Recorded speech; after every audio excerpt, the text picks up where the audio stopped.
Astaghfirullahalazim, astaghfirullahalazim, astaghfirullahalazim wa atubu ilaih. La ilaha illallah wahdahu la syarikalah, lahul mulku wa lahul hamdu wa huwa ala kulli syai'in qadir. Allahumma salli wa sallim ala sayyidina Muhammad wa ala alihi wa sahbihi ajma'in. Allahumma salli wa sallim ala sayyidina Muhammad wa ala alihi wa sahbihi ajma'in. Allahumma salli wa sallim ala sayyidina Muhammad wa ala alihi wa sahbihi ajma'in. Alhamdulillah, Assalamualaikum warahmatullahi wabarakatuh. Alhamdulillah, muslimin-muslimat yang dihormati, yang dikasihi, mudah-mudahan dalam rahmat, kasih sayang, pengampunan dan juga barakah daripada Allah Subhanahu Wa Taala ke atas kita. Alhamdulillah, kita bertemu semula dalam kuliah Riyadhus Salihin pada hari yang paling. Wifi dekat, pasang khas dekat sini, betul tak? Ini bukan wifi pun, ini wifi. Tak, tadi dia kata sekarang dia switch ke mobile data daripada wifi.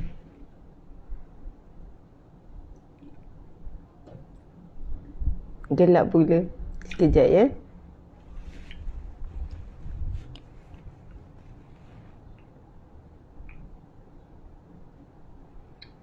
Cuba lagi sekali lah ni.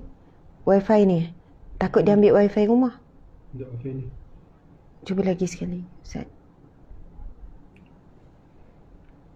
Steam kena buat sesuatu dah ni.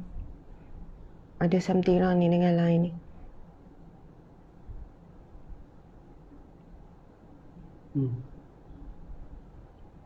Good quality hari ni. Semua nama excellent quality.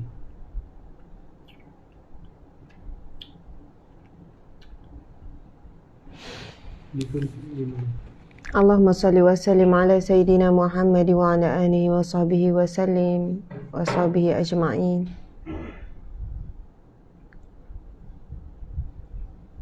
Macam mana? Dengar suara tapi gambar memang tak keluar lagi. MB okey di IG. Gambar tak ada kan? Di IG kan? Nanti kita tutup dan kita buka balik, tuan-puan masuk balik ya. Jangan merajuk tau. Jangan lari. Sekejap kita tutup dan masuk balik insyaAllah. Terima kasih puan-tuan-puan yang hadir di FB.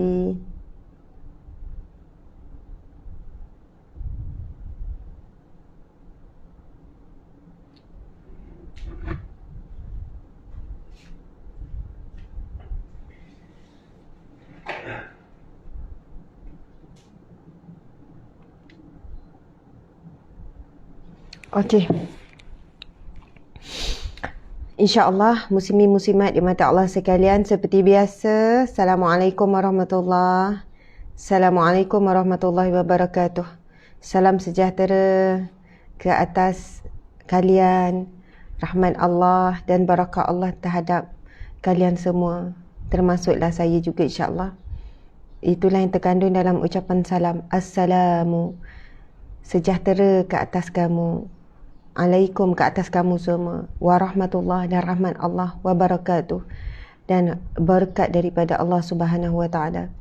Itulah doa yang kita mohon, yang kita minta bila kita bertemu dengan sahabat-sahabat. Kita bagi salam, kita mendoakan 3 perkara: kesejahteraan, rahmat Allah dan juga berkat daripada Allah. Dan orang yang mendoakan pun akan dapat juga. Sebab siapa yang mendoakan saudaranya, dia akan dapat. Dia akan dapat doa daripada malaikat. Jadi bila jumpa sahabat-sahabat, jumpa kawan sekolah ke kan, mana-mana ke, sahabat-sahabat tengah jalan, sebelum bercakap bagi salam dulu. Assalamualaikum. Bagi salam dulu. Dekat ada yang tengah dalam perjalanan pergi kerja kan, jumpa sahabat-sahabat, rakan sepejabat, jumpa bos, jumpalah klien ke apa, mula dengan salam dulu. Assalamualaikum. Dan itulah di antara yang akan hilang terlebih dahulu, syiar Islam yang hilang. Manusia hanya akan mula beri salam kepada yang dikenali saja. Itu dah berlaku. Sampai satu tahap yang dikenali pun kita tak bagi salam. Masuk rumah, jumpa anak-anak, bagi salam. Assalamualaikum. Nak pergi kerja, bagi salam. Masya Allah.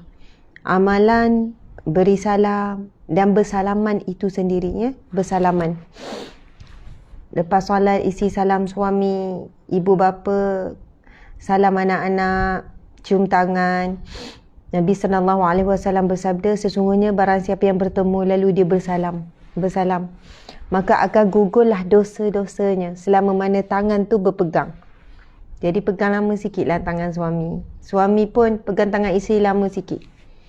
Salam, sama-sama minta maaf, bukan isteri saja. Orang perempuan memang suka minta maaf kan? Minta maaf bang, saya mohon maaf ya, salah silap. Suami pun jawab, yelah, saya maafkan.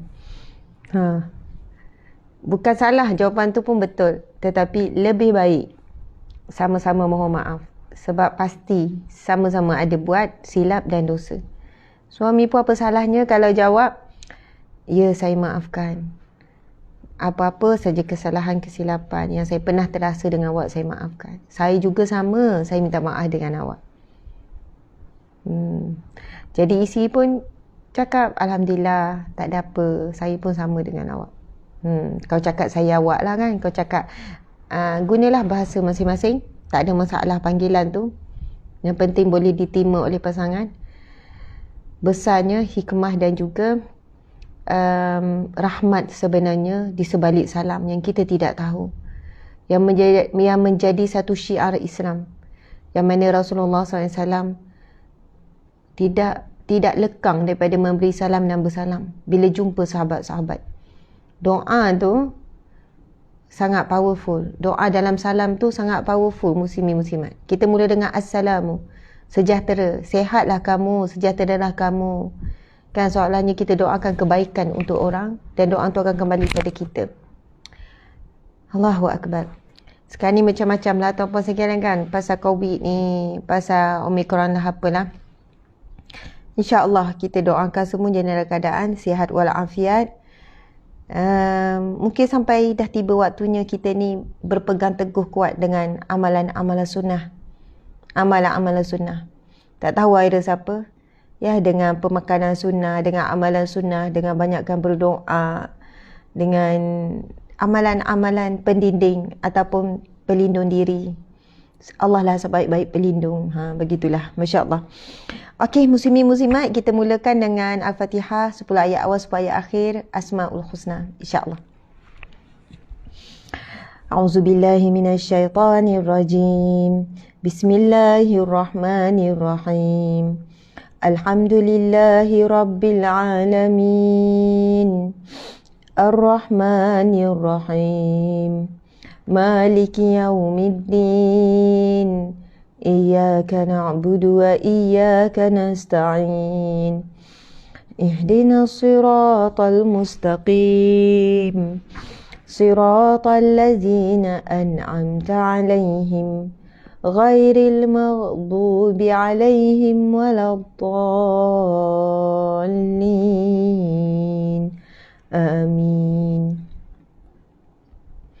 Amin, amin ya rabbal alamin. Subhanallah. Seterusnya kita baca 10 ayat awal Al-Kahfi dan 10 ayat akhir.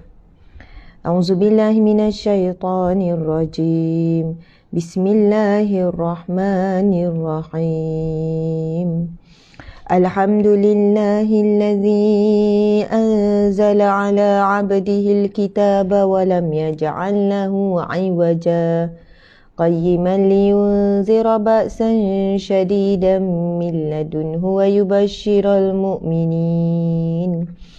ويبشر المؤمنين الذين يعملون الصالحات أن لهم أجرا حسنا ماكثين فيه أبدا وينذر الذين قالوا اتخذ الله ولدا ما لهم به من علم ولا لآبائهم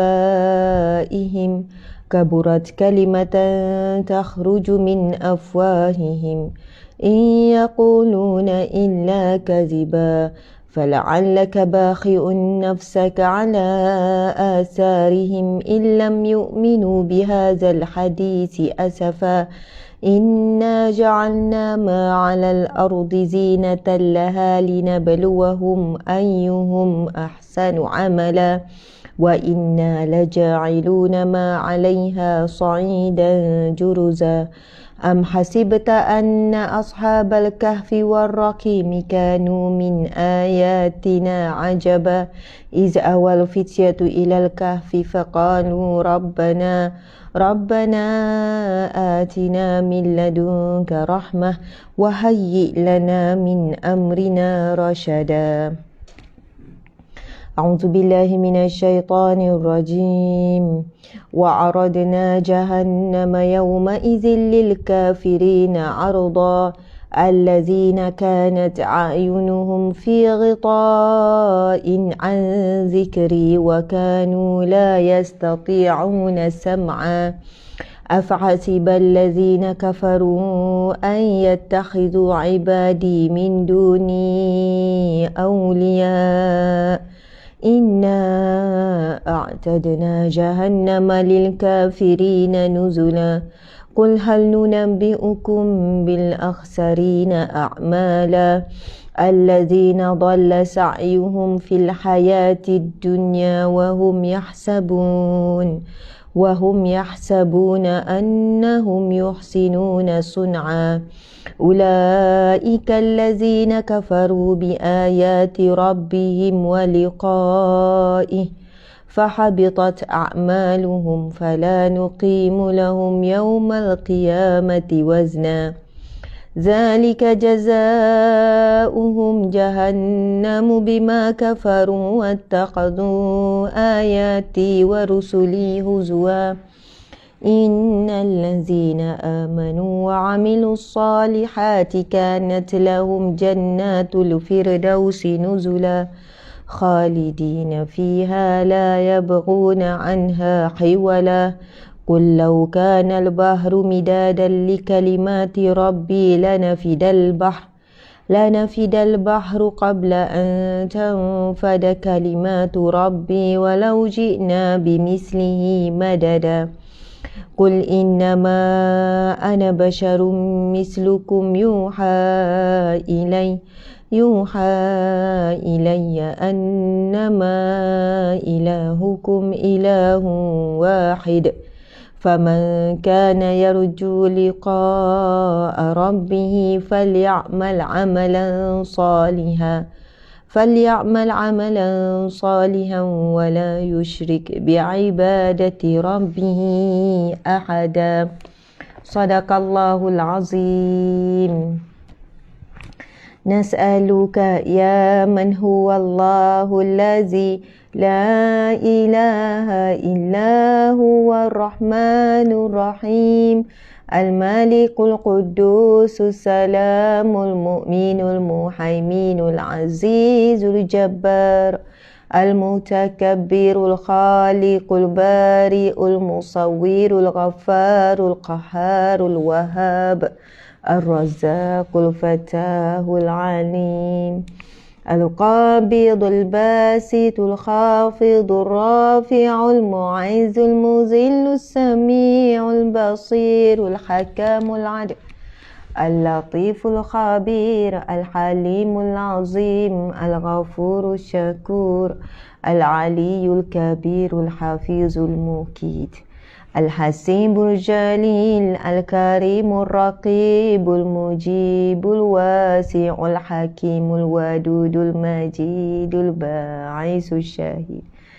الحق الوكيل القوي المتين الولي الحميد المحصي المبدع المعيد المحيي المميت الحي القيوم الواجد الماجد الواحد الأحد الصمد القادر المقتدر المقدم المؤخر الأول الآخر الظاهر الباطن الوالي المتعالي البر التواب المنتقم العفو رؤوف المالك الملك ذو الجلال والإكرام المقسط الجامع الغني المغني المانع الضار النافع النور الهادي البديع الباقي الوارث الرشيد الصبور الذي ليس كمثله شيء وهو السميع البصير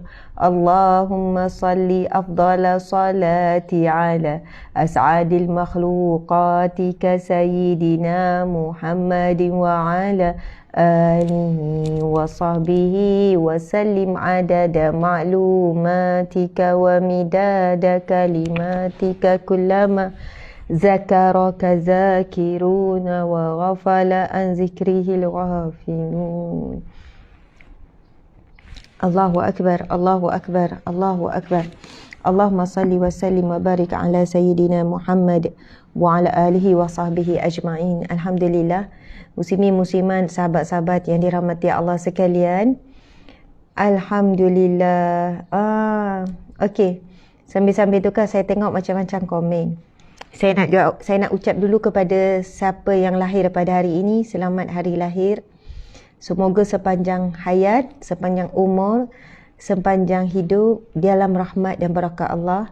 Semoga Allah memakbulkan segala hajat, segala impian, segala keperluan, segala kehendak, segala keinginan, Masya Allah, dalam rahmat dan berkat dan redha Allah Subhanahu Wa Taala.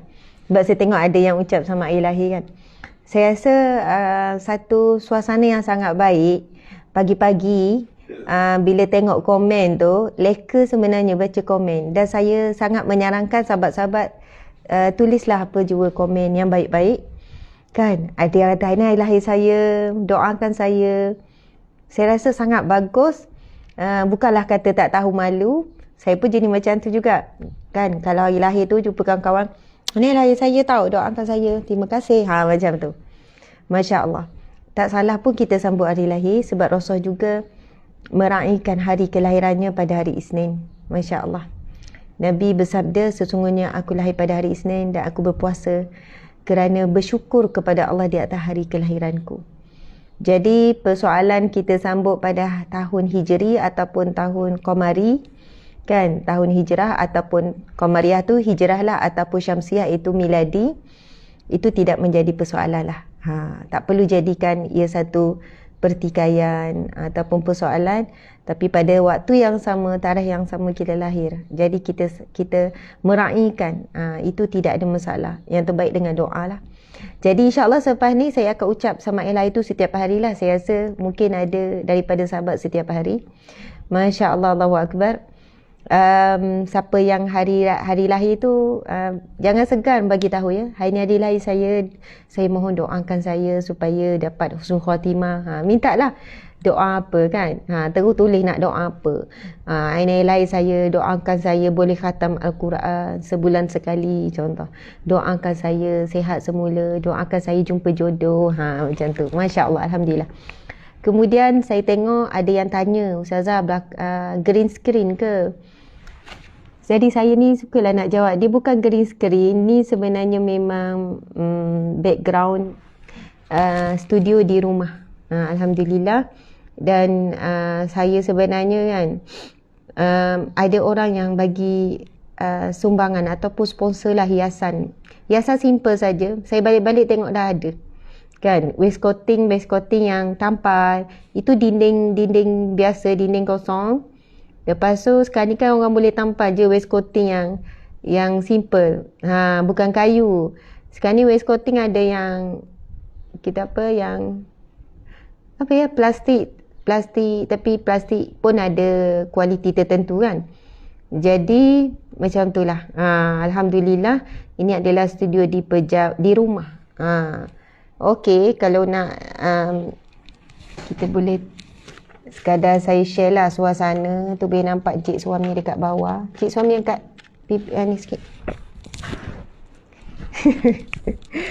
Padahal ada kursi ya, cik suami saja. Okey, ni memang di kat rumah ni ada bilik study lah, ada pejabat. Di sini saya buat kerja macam yalah, membaca ke, menulis ke, macam tu lah kan. Lepas tu adalah meja bersepah sikit, ada buku, ada roti. Okey, subhanallah, memang dia hanya dia duduk sini tak sama. Okey, sebelah saja bilik. Sebab tu masa kuarantin, alhamdulillah kita boleh buat kuliah dengan baik lah. Maksudnya kita ada kelengkapan lah semua. Itu tempat saya macam yalah buat kerja, study sikit, menulis. Okay, gitu. Jadi macam pokok hijau ni kan, yalah ada orang bagi pokok. Sebelum ni sebenarnya kawasan tu kita buat juga sebenarnya, nampak tak? Kawasan tu pun okey juga kan? Sebenarnya kita boleh jugalah alih-alih. Esok kita cuba live belakang tu. Sebab bunga atas tu comel kan? Comel lah juga. Itu pun orang bagi ya, sahabat-sahabat. Orang bagi. Jadi kita pun pokok tu belilah. Itu pokok plastik, okey? Pokok yang duduk sebelah saya tu pun pokok plastik juga. Nanti sekejap saya kena pergi depan.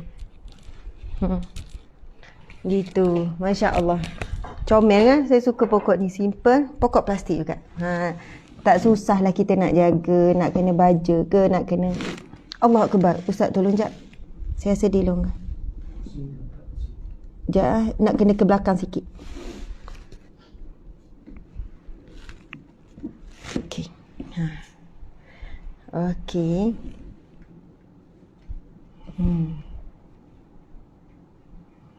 Ustaz tolong rapatkan dua ni.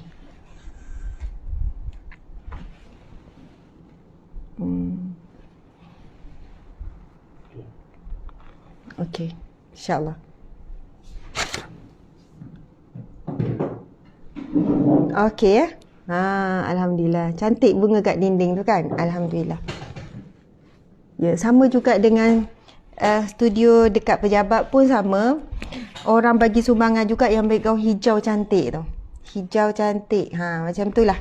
Jadi rezeki masing-masing nak berkongsi ataupun mengambil bahagian untuk dapat bahagian pahala, insya-Allah. Kan? Mudah-mudahan Allah terimalah amalan ni. Adalah pahalanya daripada kuliah-kuliah ni, insya-Allah, mudah-mudahan Allah terima. Jadi adalah pahala yang mengalir buat mereka yang Ustazah, sebelum ni kan background tu macam-macam kan, pokok kiri kanan apa. Lepas kata Ustazah, saya nak ubah background belakang tu, boleh ya, nak bagi sumbangan sekian-sekian. Jadi insya-Allah mengalirlah pahala kepada mereka yang memberi. Sama juga sebenarnya whiteboard ni orang bagi, yang stand tu orang bagi, macam-macam lah. Dan hakikatnya anda yang selalu contohnya bagi star, yang bagi sumbangan tu untuk kerja dakwah, itu digunakan juga. Beli phone berapa kali dah bertukar, beli stand berapa kali bertukar, wire ni. Jadi kita sebenarnya sama-sama lah dalam jalan dakwah ni. Alhamdulillah. Okey, sahabat-sahabat muslimin muslimat yang dirahmati Allah sekalian, saya nak menyambung sikit apa yang kita bacakan semalam, hadis Nabi tu. Kalau kita tengok daripada ayat per ayat ya, daripada ayat per ayat, ingat tak hadis apa yang kita bacakan semalam? Hari ini adalah siri Riyadhus Shalihin, siri yang ke-95. Hari ini kita akan tuliskan hadis yang bakal kita belajar, hadis yang seterusnya. Sebab hadis ni tak panjang sangat, jadi kita boleh tulis sama-sama buat nota. Masya Allah. Muslimin muslimat yang dirahmati Allah sekalian, hadis semalam ingat tak kita baca tentang yang mana Nabi SAW bersabda, jagalah Allah, Allah akan menjagamu. Jagalah Allah, kamu akan dapati Allah berada di hadapanmu. Sekiranya kamu ingin meminta, minta dengan Allah. Kalau kamu nak minta tolong dengan Allah. Okey. Sekiranya seluruh umat ataupun seluruh manusia berhimpun untuk berikan kamu kebaikan, kamu tidak akan dapat kebaikan melainkan dengan izin Allah. Dan jika seluruh manusia berhimpun untuk berikan kamu mudarat atau keburukan, kamu tidak akan terkena mudarat atau keburukan melainkan dengan izin Allah. Lembaran telah pun ditulis, pena telah pun kering. Maksudnya takdir Allah, ketetapan Allah telah pun dicatat di Lauh Mahfuz lagi. Masya Allah. Allahu Akbar. Baiklah muslimin muslimat, cuba kita tengok pendetailan tentang hadis ini. Semalam kita surface sajalah, kita terangkan. Okey, subhanallah. Dalam hadis tersebut ada perkataan ghulam, ya ghulam. Nabi panggil ghulam tu, maksud dia wahai budak lelaki. Kerana apa? Ibnu Abbas yang meriwayatkan hadis ini, kita dah ceritakan Ibnu Abbas ni siapa? Sepupu Nabi. Sepupu.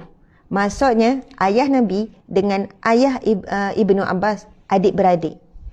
Jadi siapakah bapa saudara Nabi ni, adik-beradik kepada Abdullah ni? Namanya Abbas. Masya Allah.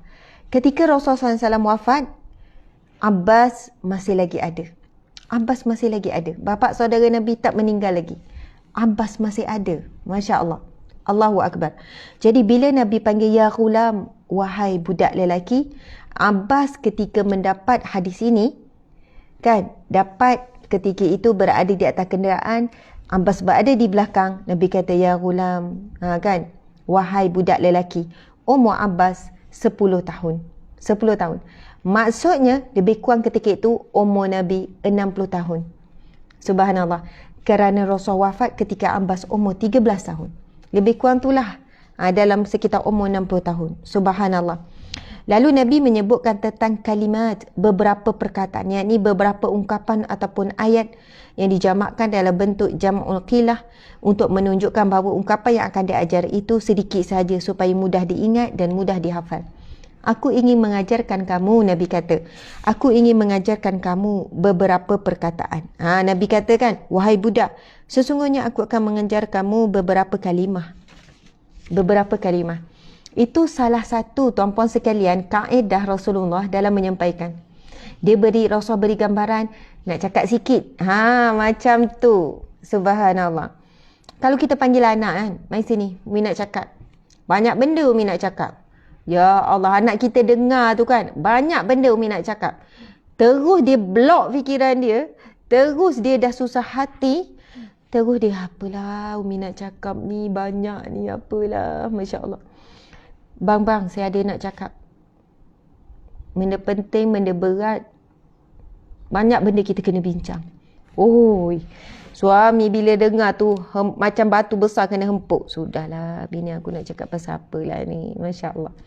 Sedangkan nasihat Nabi tu panjang kepada Ibn Abbas. Kalau kita baca semalam, hadis ni panjang dan mengandungi banyak ilmu. Tapi Rasul mulakan dengan, wahai budak, aku ingin mengajarkan kamu beberapa kalimah. Masya Allah. Subhanallah. Satu lagi, tuan-puan yang dirahmati Allah sekalian, Rasulullah SAW memberi nasihat yang agak panjang dan penting dan mendalam ini ketika dalam perjalanan. Sebab itu kalau dalam kajian buku Prophetic Parenting, kan, parenting cara Nabi, ada 3 waktu yang Nabi suka bagi nasihat. Bukanlah suka tu bermaksud selalu, tetapi antara pilihan waktu yang Nabi bagi nasihat. Atas kenderaan, banyak kali, banyak adik Nabi di atas kenderaan. Kan, bukan kepada Anas saja. Zaid bin Harithah pun sama, kan, anak angkat Nabi. Okey, pertama. Yang kedua, Nabi suka bagi nasihat ketika di meja makan. Masya Allah. Tapi di meja makan ni, kan, Nabi bagi nasihat, Nabi bercakap bukan meja makan. Kita tahulah Nabi makan dalam talam dengan sahabat dan sebagainya. Nabi menyampaikan perkara yang sesuai pada waktu menghadap makanan. Masya Allah. Contoh, ada sahabat Nabi datang tergesa-gesa. Tergesa-gesa, lapar kot terus nak hulurkan makanan. Lalu Nabi pun kata, Nabi pegang tangan, ni kanak-kanak yang hulur tangan tergesa-gesa. Nabi pegang tangan, Nabi kata, Nabi bukan pukul, Nabi pegang. Nabi pegang. Nabi kata, Samillah, bacalah dengan nama Allah. Sebut nama Allah, Samillah. Samillah. Sebutlah nama Allah. Maksudnya bismillah. Samillah tu bismillah. Bismillah. Kalau pendek pun tak apa. Bismillah. Samillah. Nabi kata, kul bil yaminik, makan guna tangan kanan. Wa kul mimma yalik, dan makanlah apa yang paling dekat.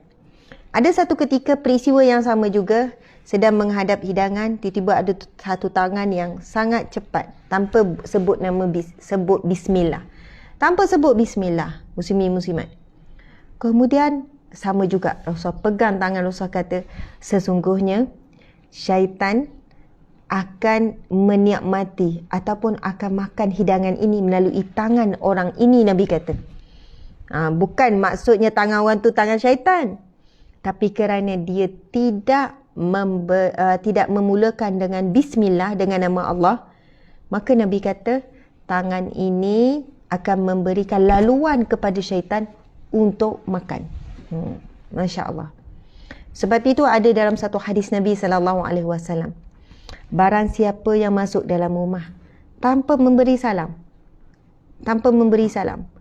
Lalu syaitan berkata, syaitan sesama mereka yang duk ikut daripada dalam perjalanan, tak tahu berapa ramai ikut.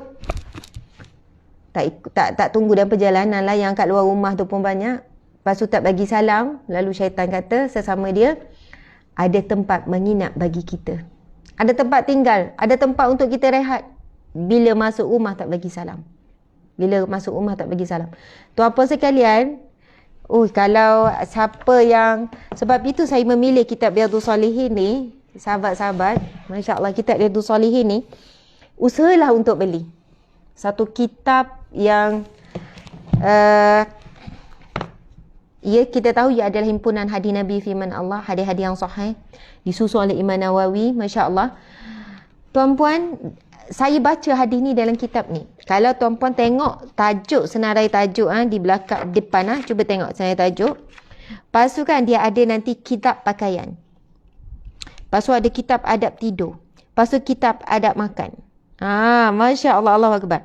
Contoh kitab adab makan tu, muka bab yang ke-100 tu, muka surat 512 tu. Kita akan jumpa nanti, Masya Allah, yang pasal saya cerita tadi tu, semilah semua ada dalam ni. Yang Nabi pegang tangan, Nabi kata syaitan masuk makan melalui tangan orang ni pun ada dalam ni juga. Lepas tu bagaimana Nabi bercerita tentang bila orang terlupa baca bismillah, lepas tu dia makan sehinggalah suapan yang terakhir, tinggal suapan yang terakhir lah. Masa tu baru dia teringat, lalu dia baca bismillah awal wa akhir. Dan Rasulullah kata, Rasulullah melihat bagaimana syaitan muntahkan balik. Masya Allah, Allahu Akbar. Jadi bab makan saja panjang, bab pakaian, bab adab tidur, bab kitab salam, keutamaan ucap salam, tata cara ucap salam, sunnah Nabi ketika mengucap salam masuk rumah, bab mengucapkan salam kepada anak-anak. Masya Allah. Nabi pesan kepada Anas bin Malik, wahai Anas, apabila kamu bertemu dengan ahli keluargamu, ucapkanlah salam. Sebab ramai orang jumpa kawan-kawan je ucap salam, Assalamualaikum bos, Assalamualaikum bos, selamat pagi bos. Macam tu dengan bos kan. Bos pula, Assalamualaikum semua. Nada bos lain, Assalamualaikum semua. Waalaikumsalam bos. Macam tu kan. Tapi Nabi pesan pada Anas bin Malik, apabila kamu bertemu dengan ahli keluargamu, ucapkanlah salam. Nescaya dirimu dan ahli keluargamu akan diberikan rahmat, berkat, sejahtera oleh Allah Subhanahu Wa Taala. Sebab apa ya? Sebab kita dengan ahli keluarga jangan bagi salam. Kan? Assalamualaikum bang. Jumpa kan? Assalamualaikum sayang. Contoh ya. Assalamualaikum anak-anak Umi. Assalamualaikum semua. Kejutkan anak pagi tu bagi salam, doa dulu. Assalamualaikum. Bangun. Assalamualaikum. Jawab salam Umi dulu. So dia jawab. Dalam mamai tu kan. Masya Allah, Allahu Akbar. Saya kan minta maaf banyak-banyak. Siapa yang selalu minta makanan ni, Rina Zarina 71, saya memerlukan bantuan untuk saya beli makanan anak saya. Komen seperti ni, saya mohon sangat kepada tim, tolong segera ambil tindakan. Kepada tim, mesti ada tim kita yang jaga Instagram. Bila ada saja komen macam ni, first print screen. Lepas print screen, dah dapat nama orang tu kan, lepas tu delete komen. Saya mohon sangat kepada tim, staff yang bertugas, saya rasa dengar apa yang saya minta ni, sebab saya nampak banyak di Instagram. Pertama, kita bantu secepat mungkin sebab dia perlukan duit untuk beli makanan anak. Selalu macam tu lah kaitkan dengan anak. Susu anak, pampers anak, makanan anak. Okey. Kita akan bantu. Rina Zarina 71. Kita akan bantu secepat mungkin. Kenapa? Pertama, saya sebut ni sebab kita nak bantu secepat mungkin. Kita tak nak anak puan lapar. Pihak kami akan hubungi. Saya minta Rina Zarina tolong tengok segera DM. Kita akan hubungi dan tolong bagi kerjasama. Sebab biasanya kita akan buat siasatan. Kalau di warga negara, kita minta IC. Daripada IC kita boleh trace. Banyak perkara kita boleh trace sebab kita ada perhubungan NGO kan. Yang kedua, kita suka pergi buat ziarah. Kalau dekat, kita pergi ziarah. Sebab kita ada kita ada wakil aktivis seluruh Malaysia. Yang ketiga, kita buat siasatan secara online dulu kalau perlu segera. Kita minta buat video call WhatsApp ke, Telegram ke, ataupun video call Instagram, FB pun boleh buat video call sebenarnya. Perkara yang kedua, saya minta delete. Saya pun nak nasihatkan kepada sahabat-sahabat saya.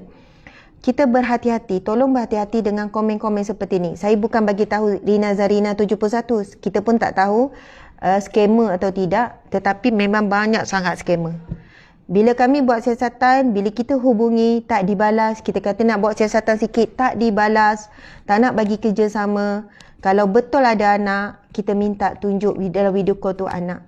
Tunjukkan sikit suasana rumah dan sebagainya. Dan saya bukan nak tanam suspicious kita, Ustazah tanam ni rasa maksudnya sangka buruk. Ini bukan sangka buruk, ini adalah langkah berhati-hati.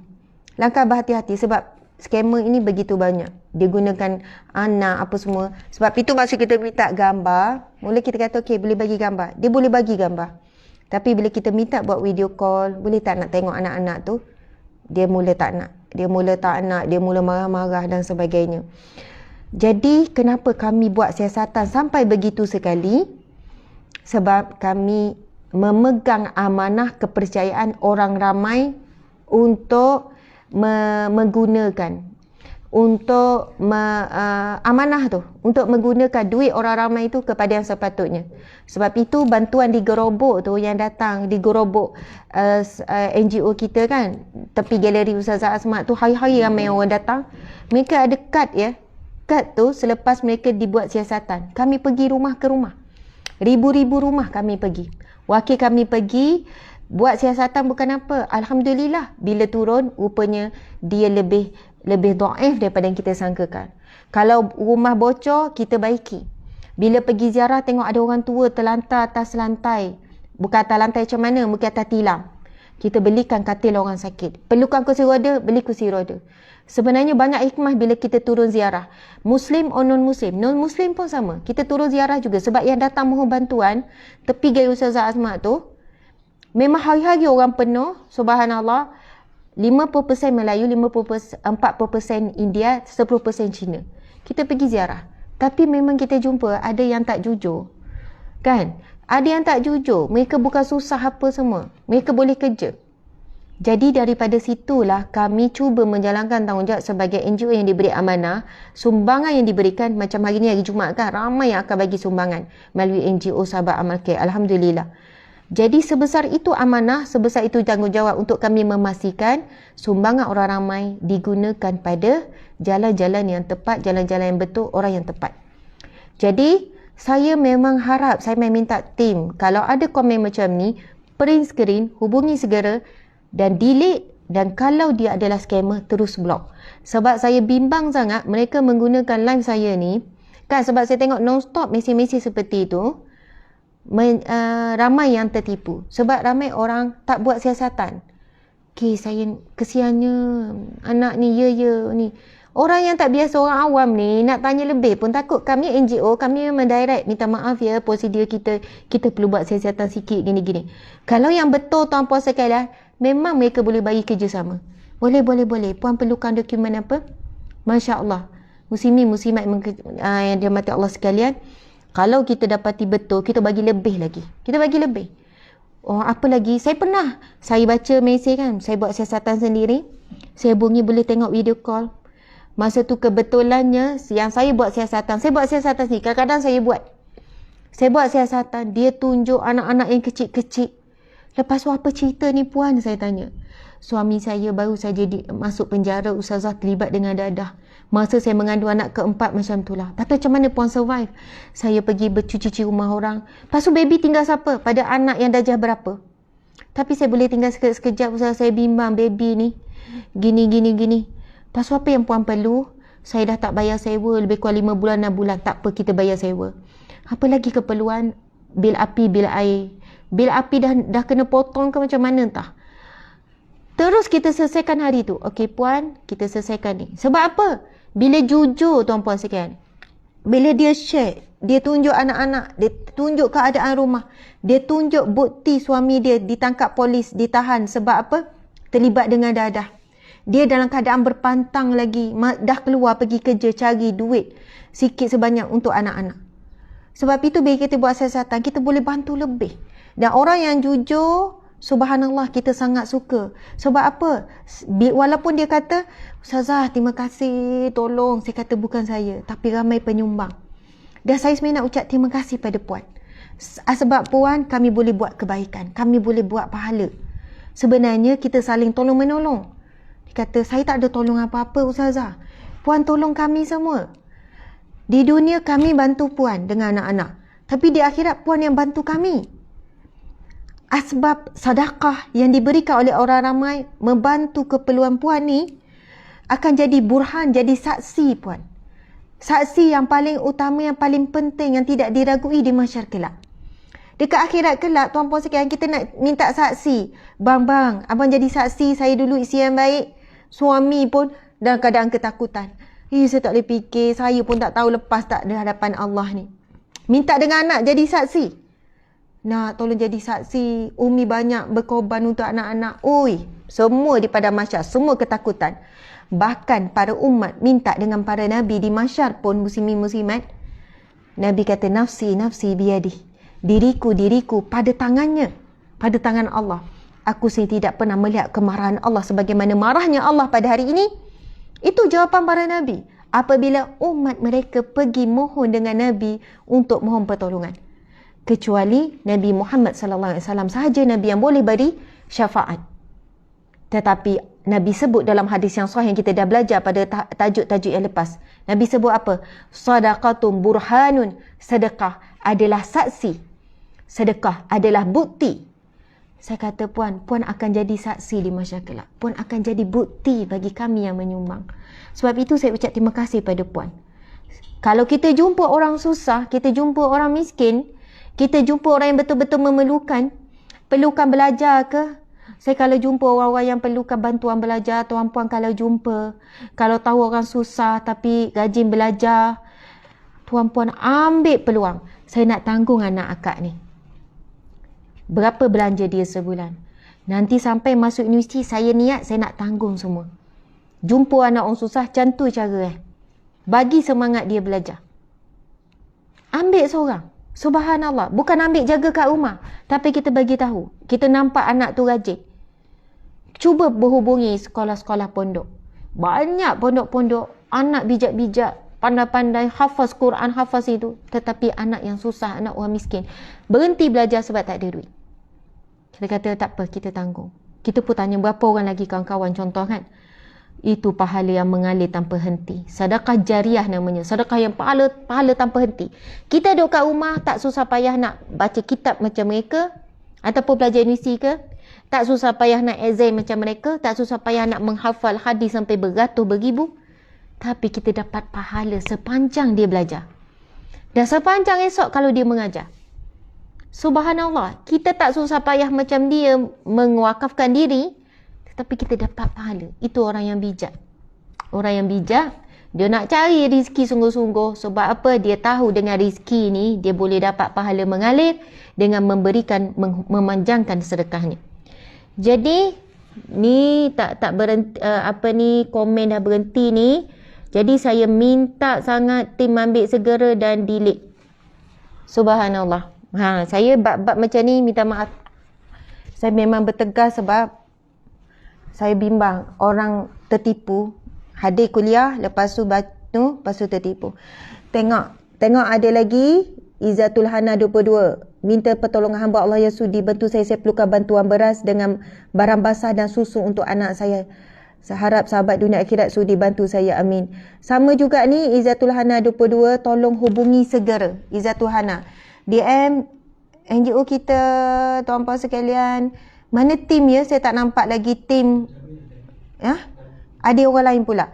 Kedua, tim tolong share nombor telefon. Tim tolong share nombor telefon dekat komen. Ika 3491 pula. Bolehkah puan mohon minta bantuan walaupun beras dengan susu tin pun tak? Susu tin puan. Nampak tak? Banyak. Ada 3 nama dah saya nampak. Sekarang ni Ika 3491. Lepas tu, ya, kita akan bantu. Tolong ya sahabat-sahabat. Masya Allah. Allahu Akbar. Okey. Panjang lebar pula Ustazah ulas tu ya. Saya harap dapat sesuatu daripada perkongsian dari segi teguran tu ya. Peringatan tu.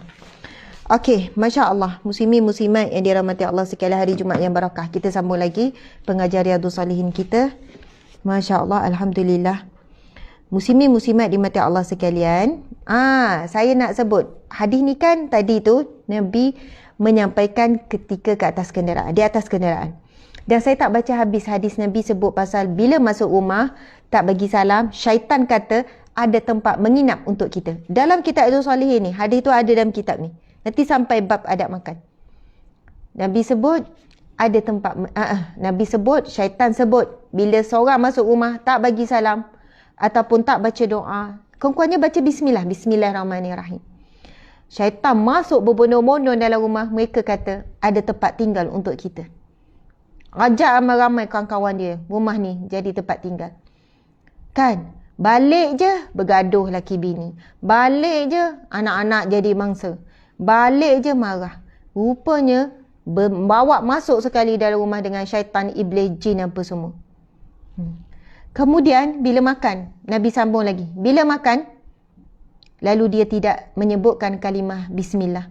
Syaitan, iblis berkata, ada makan malam untuk kita. Ada makan untuk kita. Mereka makan bersungguh-sungguh. Subhanallah. Allahu Akbar. Masya Allah. Itu waktu yang kedua. Waktu yang pertama Nabi, waktu yang Nabi suka bagi nasihat di atas kenderaan. Lepas tu waktu makan. Lepas tu yang ketiga sebelum tidur. Subhanallah. Nanti kita akan pergi kepada waktu-waktu tu. Cuma saya sebut prophetic parenting, bagaimana kaedah parenting gaya Rasul. Dia bukan kepada Rasulullah saja. Semua para Nabi pun ada teknikal mendidik. Subhanallah. Perasan atau tidak kita kalau saya cakap saya lah. Bila ambil anak sekolahan. Anak kami 5 orang sekolah. Dulu memanglah saya selalu ambil masa sekolah sebelum COVID dulu kan. Sebab suami saya kerja di Alur Gajah, Pesyarah Uni KL. Dia bidang engineering, chemical. Jadi dia kerja jauh. Bila dia kerja jauh, dia bertolak awal. Dia bekerja jauh, duduk Seremban. Jadi saya hantar anak sekolah dan saya ambil anak sekolah. Saya hantar dan saya ambil. Masa hantar pagi, tenang lagi lah. Okey, masing-masing. Cabaran bila balik. Subhanallah, cabaran bila balik. Menunggu satu hal, cari dia kat sekolah tak jumpa satu hal. Faham ya? Masuk dengan kepam masing-masing berpeluh, itu tak ada masalah lah tu. Anak kita kan, bukan anak orang lain. Kalau hapak pun kan. Tapi mungkin sebab mereka penat, mereka lapar dan mereka ni, yang kecil-kecil ni, 5 orang kan, bergaduh kan. Bergaduh, itu, ini. Kita pun bawa balik kerja, penat kan. Penat, bawa balik kerja. Kadang tu setengah jam cari tak jumpa kat sekolah. Kalau yang dajah-dajah tu, yang budak lelaki tu. Rupanya dia pergi main dia lagi ni. Kita dah penat, kita nak cepat pula. Nak ambil baby pula dekat rumah pengasuh. Oi, kalau ingat kenangan-kenangan tu kan. Nak singgah pula ambil baby ni kat sebelah. Baby pula kadang tu menangis sampai muntah-muntah. Tak nak duduk kasih. Sambil bawa kereta, sambil bawa baby. Kalau fikir-fikir, saya cerita jujur lah. Saya melalui saat-saat macam tu. Melalui semua. Anak 7 orang. Anak sekolah, anak itu ni. Balik dalam keadaan macam tu. Kadang menangis-nangis ambil. Ambil anak ni menangis-nangis ni. Kan kadang tu kita ambil dan kadang kita dah stres tempat pejabat. Kita penat. Lepas tu ambil anak seorang-seorang kat sekolah berbeza. Okey lah. Lepas tu, yang saya ingat, saya memang mudah hilang kawalan diri. Akan marah, akan ini. Duduk diam. Macam tu. Diam boleh tak diam? Tolong diam. Janganlah nak bergaduh. Tapi anak bukan robot. Keras, diam. Bila tekan butang diam tu kan. Masya Allah. Adalah benda yang tak kena. Nak ke sampai ke rumah tu kan. Masya Allah. Tapi bila saya jumpa hadis ni kan, saya kata ya Allah, ada sebab kan. Bila kita mandu kita bawa ni, kita nak marah dia, tapi sebab kita tetap kena bandu dan tetap kena tengok depan. Tapi masa dekat traffic light, tangan ni pusing juga belakang nak cubit anak. Tu pusing juga. Subhanallah, Allahu Akbar. Lepas tu kan, bila saya baca hadis Nabi, Nabi suka bagi nasihat. Bila berada di atas kenderaan, saya mula ubah masa tu. Tapi lama jugalah kan. Sebab tu kata ilmu ini cahaya. Ilmu bila kita dapat, kita kata ya Allah, Nabi suka bagi nasihat. Okey. Masa tu bila dah ni okey, anak-anak semua dengar Umi ada nak bagi beberapa nasihat. Dengar gini-gini tolong. Okey, mula dulu naik kereta semua dengan zikir. Okey, semua gini-gini. Sebab antaranya bila saya baca teknik ni muslimin-muslimat, yang mendengar nasihat, kalau kita tak ngadap betul-betul muka ke muka, ada satu momen ataupun ada setengah orang dia lagi mudah terima berbanding tengok depan. Kita panggil anak kita depan. Contoh, Imran, Umi nak cakap sikit. Depan-depan kan? Contoh, itu nak salah seorang nama anak saya. Kadang-kadang ada anak dia tak selesa depan-depan. Dia pun, dengar tak ni Umi cakap? Dengar. Macam tu kan? Melilau-lilau gitu. Rupanya memang ada setengah orang dia lagi selesa bila mata tak tengok. Bila kita bawa kereta, mana ada ngadap? Semua ngadap depan. Tapi dia dengar dengan lebih tenang. Sebab kita pun tahu kadang muka kita bukan sweet je selalu. Kalau nasihat anak kan bukan senyum sweet je kan. Subhanallah, Allahu Akbar. Dan ketika berada di atas kenderaan, semua duduk. Kita yang nak marah ke, nak nasihat ke pun duduk. Yang mendengar juga duduk. Itu pun salah satu kaedah parenting yang sangat baik. Sebab tu bila kita nak panggil anak, nak tegur, nak nasihat ataupun minta maaf lah kalau nak marah ke apa, yelah marah pada yang perlulah ni. Dua-dua duduk. Masa tu kita macam sama tinggi dengan dia. Tapi kalau masa berdiri tu kan anak tu kan rendah daripada kita. Dia akan tengok kita tinggi, lepas tu kita muka pula macam singa, macam beruang, macam raksasa. Dia ada macam ketakutan. Jadi mesej teguran kita tu susah sikit dia nak terima. Berbanding sama-sama duduk, dia macam sama level. Lepas tu memang Nabi kata bila kamu marah, ketika kamu berdiri maka duduk. Ketika duduk kamu marah lagi, Nabi kata baring. Subhanallah, Allahu Akbar. Masya Allah. Memang tugas mendidik anak kerja yang sangat mencabar. Saya tahu ramai ibu bapa akan rasa macam, ya Allah, banyaknya dosa pada anak. Selalu cubit dulu, selalu marah, selalu pukul. Ya Allah, selalu cakap benda yang bukan-bukan. Subhanallah, muslimin-muslimat. Saya faham memang mendidik, membesarkan anak satu perjuangan sangat struggle. Tolong maafkan diri kita atas kesilapan yang kita telah lakukan. Kalau tak, kita tak boleh nak jalan dengan mudah. Sebab apa? Kita duk bawa beban. Beban, rasa bersalah, rasa berdosa, marah diri sendiri. Macam kita ambil batu letak dalam gunting, kita pun bawa. Kita boleh jalan tapi perlahan. Maafkan, mohon taubat, minta maaf dengan anak. Umi minta maaf, dulu Umi tak ada ilmu, dulu Umi baran, dulu Umi sekian-sekian. Umi baru saja nak mula jadi seorang ibu, minta maaf sangat. Kadang anak sulung, anak kedua yang jadi masalah. Lama-lama kita mula dah belajar mengawal diri. InsyaAllah. Subhanallah, muslimin muslimat dimati Allah sekalian. Maafkan, lepaskan dan kita mulakanlah. Berdoalah semoga kita kuat dalam mendidik. Sebab tu bila kita baca hadis macam seumpama ini, Nabi panggil ya ghulam, wahai budak. Kan? Panggilan ya ghulam itu sendiri satu panggilan yang sangat baik. Bila Nabi tunjukkan contoh, Nabi bagi nasihat atas kenderaan. Kenapa? Nabi tak boleh sabar ke dah sampai? Padahal bukan perjalanan yang jauh pun. Ibnu Abbas masih kanak-kanak, umur 10 tahun. Tapi kenapa Nabi ambil peluang? Jadi atas kenderaan, ramai mana orang yang buka radio. Buka lagu. Subhanallah. Tapi atas kenderaan, tuan-puan sekalian, kalau kami lah atas kenderaan lah nak lancarkan. Okey, Umi nak dengar tasmik ni. Okey, ni. Masya Allah, atas kenderaan satu, Okey, pertama tadi kita sebut apa? Cara dua-dua duduk. Lepas tu tak menghadap yang kedua. Lepas tu yang ketiga, dia orang tak boleh lari. Tapi anak kita kau nak bagi nasihat kat Umar Meh kejap. Dia tengok sana, tengok sini. Kita tahulah dia fikir apa masa kita nasihat kan, budak-budak. Tapi dalam kereta dia orang tak nak lari. Kan, walaupun dia orang tak suka nak dengar pun dia orang tetap kena dengar sebab tak boleh nak lari dalam kenderaan. Masya Allah. Masuk je kenderaan tu, buka je lah kan. Saya selalu buka handset je lah. Okey, mari kita baca ni. Okey, mari zikir ni. Okey, nasyid ni. Bukan kata tak boleh langsung. Kalau perjalanan jauh 8 jam, 6 jam tu, gila-gila lah kalau asyik kita bagi nasihat bercakap. Oh, memang mencabar lah. Memang habis suara lah tuan-puan sekalian. Masya Allah. Allahu Akbar. Okey. Jadi, kita perhatikan hadis ni. Nabi kata, wahai budak, kan, aku ingin menyampaikan kamu berapa kalimat. Lepas tu Nabi pesan, ihfazillah, jagalah Allah, yakni peliharalah agamanya dengan sentiasa bertakwa kepadanya dan jauhilah segala apa yang tidak diredainya. Satu lagi daripada hadis ni kita belajar, Nabi mulakan dengan perkataan yang ringan. Nabi kata, wahai budak, iaitu kepada Ibnu Abbas, aku ingin mengajarkan kamu beberapa kalimat. Nabi mula mukadimah yang ringan. Jangan mula mukadimah yang berat. Dengan suami pun. Kan, bang, saya ada perkara besar nak bincang dengan awak. Apa salah guna ringan? Bang, ada sikit benda nak bincang. Suami dengar tu pun rasa ringan.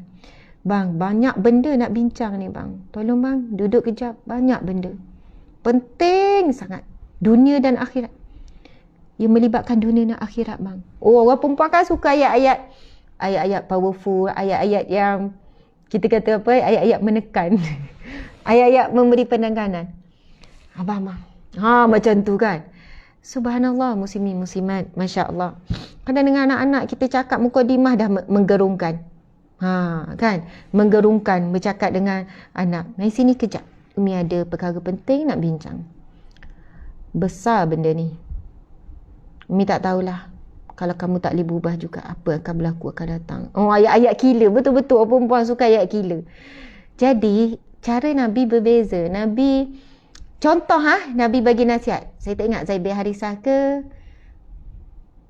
Saya tak ingat Nabi bagi pesanan ni masa ni pada siapa.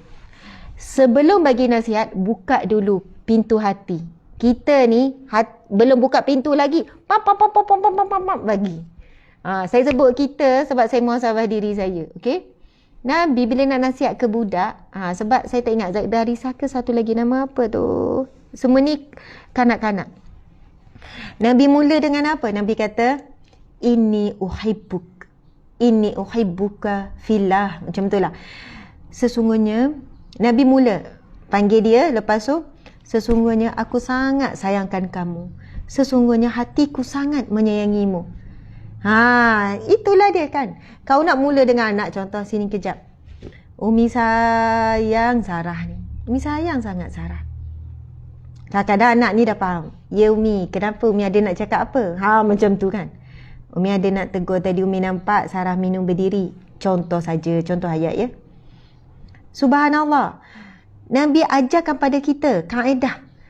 Sebelum sampaikan nasihat, Nabi, saya tak ingat Anas bin Malik ke ayat psycho. Betul lah tu. Ada anak jadi ngeri. Betul. Saya sebagai anak 15 tahun ya, ada anak umur 15 tahun masuk dalam ni. Subhanallah, muslimin muslimat. Lepas tu kan, Nabi mulakan ayat, sesungguhnya aku sangat menyayangimu. Lepas tu Nabi bagi pesan apa? Aku ingin menyampaikan pesan kepadamu. Setiap kali lepas solat, jangan tinggalkan doa ini. Setiap kali lepas solat, Ustaz, itu doa siapa ya? Nabi sebut nama siapa ya? Ustaz, tolong jap. Tak ingat. Aku ingin berpesan kepadamu, jangan kamu tinggalkan doa ini setiap kali lepas solat. Doa Allahumma a'inni ala zikrika wa syukrika wa husni ibadatika. Bila Nabi nak bagi pesanan, nak bagi nasihat, Nabi tengok orang ni macam mana. Subhanallah. Kita ni, pintu hati tak buka. Mari sini kejap. Umi nak pesan ni. Yang pertama, yang kedua, yang ketiga. Kalau buat lagi, agak-agak anak kita dapat tak mesej kita tu. Ke dia duk rasa macam memberontak, rasa marah, rasa dendam, na'udzubillah min zalik. Subhanallah. Lepas tu esok anak buat lagi kesalahan. Kita pun guna pula ayat. Berapa kali Umi nak ulang? Berapa banyak kali? Soalan tu pula kan. Umi ulang lagi sekali. Akan main lagi. Kuasa betul ibu bapa kan. Tapi hebat. Nabi SAW mula dengan buka pintu hati, gunakan perkataan sayang. Muaz bin Jabal, minta maaf. Muaz bin Jabal. Muaz bin Jabal. Nabi kata, wahai Muaz, aku ingin berpesan kepadamu setiap kali lepas solat, jangan tinggalkan doa ni. Betul, Muaz bin Jabal. Nabi kata, jangan tinggalkan doa ni. Nabi kata, aku wasiatkanmu pada Muaz, janganlah engkau tinggalkan untuk berdoa setiap kali subuh, waktu salat. Bukan subuh saja, tapi ada yang kata, bukan subuh, setiap hujung solat, akhir solat. Ada yang kata baca doa ni ketika sujud akhir, ada yang mengatakan baca selepas salam, ada kata sebelum salam. Iaitu apa dia? Allahumma ya Allah a'inni, bantulah aku ala zikrika, dalam mengingatimu, dalam berzikir kepadamu, ala zikrika, Allahumma inni ala zikrika wa syukrika, dan bersyukur kepadamu, wa husni ibadatika, dalam memperindah dan memperelokkan ibadahku. Masya Allah, Allahu Akbar. Jadi hari ini, walaupun kita belajar hadis Nabi yang kita bacakan ini, hadis yang ke-20, hadis yang ke-62, hari ini siri Riyadhus Salihin yang ke-95, hadis yang ketiga dalam bab muraqabah. Tapi sebenarnya kita belajar juga ilmu parenting, kaedah cara Nabi bila memulakan sesuatu. Masya Allah, Allahu Akbar. Memulakan sesuatu nasihat, teguran dan sebagainya. Jadi kalau ada perkara penting kita nak nasihatkan anak, sebelum sampaikan mesej, buka dulu pintu hati dia untuk mendengar. Buka dulu pendengaran dia. Jangan direct kepada nasihat. Gunakan perkataan. Setengah ibu bapa panggil anak dia, contohnya, Sofan sayang. Anak dengar apa? Tapi kalau panggil, Sofan, sini kejap. Beza tak? Dia dengar cara nama dia dipanggil dan nada suara tu pun dia, sudah, ada apa ni? Masa tu hati dia dah tutup. Ketakutan menutup hatinya, menutup pendengarannya untuk dengar apa ni, sebab ketakutan. Tapi kalau kita jaga nada suara, Sofan sayang, oh Sofan, kejap Sofan, kejap lah. Dengar tu pun dia dah sejuk hati. Ya Umi. Umi sayang Sofan. Sofan pun sayang Umi juga. Okay, Umi nak nasihat sikit. Masa tu pintu hati dia tengah buka. Masya Allah.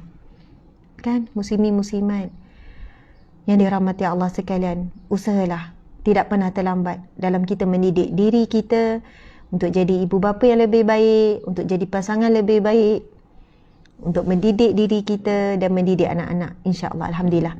Saya rasa sekadar itulah, sebab dah lebih masa 10 minit. Saya ucap terima kasih banyak-banyak. Mohon maaf, sebenarnya ada esok tak ada kuliah Riyadhus Salihin. Satu had kita cuti, hari Isnin pula kita jumpa.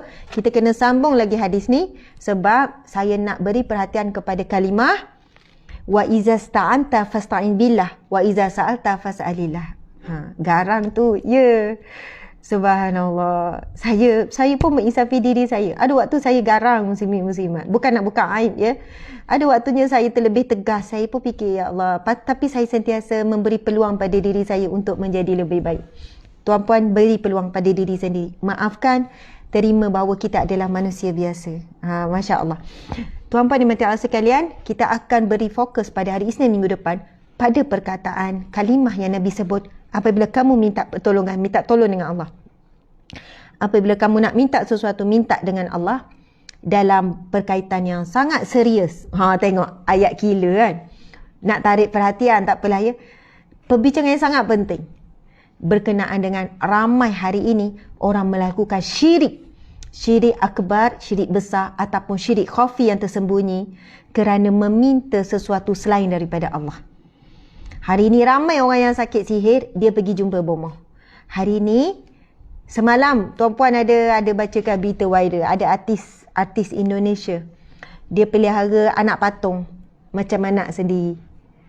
Kan? Siap hantar pengasuh lagi. Orang kaya lah kan. Siap hantar pengasuh lagi. Ada 2 orang anak patung. Nilai anak patung tu bukan murah ya. Puluh ribu ataupun belas ribu. Anak patung yang sangat mahal. Tekstur kulit macam manusia, muka macam manusia apa semua. Kan? Baju mahal-mahal bagi pakai. Penjagaan tu, satu anak patung. Bukan anak betul, anak patung betul, doll. Satu anak patung ada seorang pengasuh, dibayar mahal.